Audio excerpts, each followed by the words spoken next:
At the heart of most chemical reactions lies the behavior of electrons.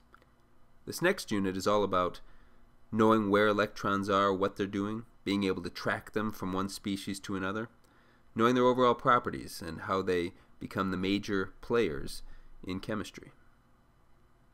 We'll begin by talking about the orbital.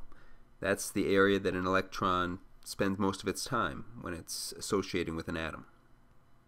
Next, we'll talk about labeling electrons so we can track their movement and what they're up to. That's called assigning quantum numbers. And that leads us directly to electron configuration, which is the accounting for the distribution of electrons in an atom. Imagine you have an atom. Let's say our nucleus of the atom is represented by this dot, a single proton, so we'll call this a hydrogen atom. We know that hydrogen has one proton and one electron. Here we'll choose an arbitrary spot somewhere around the nucleus here to locate our electron. Note that the electron does not have a nice little elliptical or circular orbit around the proton. It's zipping around quite randomly, it seems, depending on the amount of energy it has. Lots of velocity. It's not the nice little planetary type orbit we see depicted in popular media. Now imagine that we were to take a single snapshot of this situation, the proton and its one electron, and capture just for a moment where that electron exists. So let's say this picture is one instantaneous moment. That's where the electron is. Let's say we take another picture a moment later.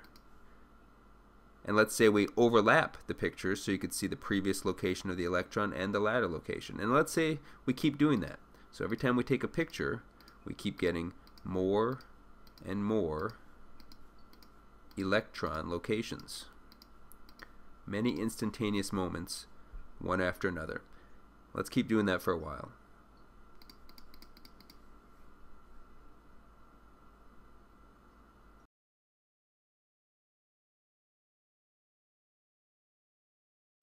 Now after a while we're going to see a pattern start to emerge here.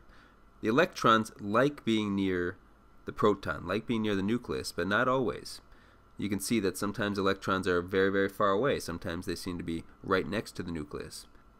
What we can do then is create a geometric region, a volume, around our nucleus in which that electron is going to find itself 95% of the time. This defines the electron's orbital, a 95% probability cloud.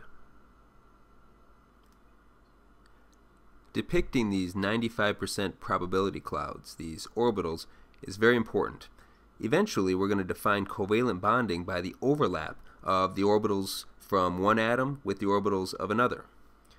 And it's also important to note this is not actually a physical type of structure. This is a concept. It's a mathematical idea. You can see here another diagram depicting where electrons can be found 100% of the time and 95% of the time. Here in the upper left it says 1s sublevel. We're going to learn what the 1s and the sublevel mean very soon. Just know for now that this circle being depicted on the screen is not a 2D image, it is a 3D spherical object.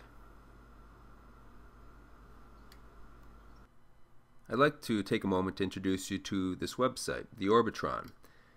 It's a very, very handy website that allows us to depict all of the different orbitals as we add electrons over the course of time. We can see here there's a lot of variety in orbital shapes. Not everything is going to be spherical. Think about it.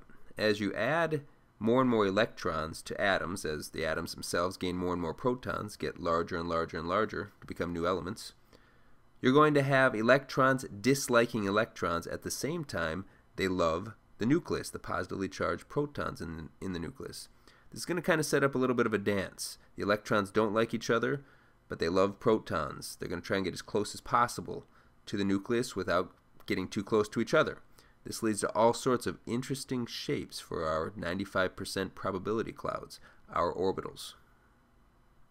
Now you can see here, as we're going down the menu of increasing numbers which correspond to one of our quantum numbers and also corresponds to increasing energy level, Our orbital shapes are not the only thing that's changing. Our orbitals are also getting bigger, and that's necessary because we need more area, more volume to allow for more electrons to coexist. As a side note, you can see here I'm indicating an interior sphere. That's actually the first orbital we looked at, and it's being surrounded by the second level orbital, a larger energy level. And as we continue going down the levels and looking at some of the different shapes, it gets pretty unpredictable, or seems to be unpredictable. All these numbers and letters over on the left, these all correspond to specific orbitals housing specific electrons. It's kind of an outline of the quantum numbers that we'll be looking at here next.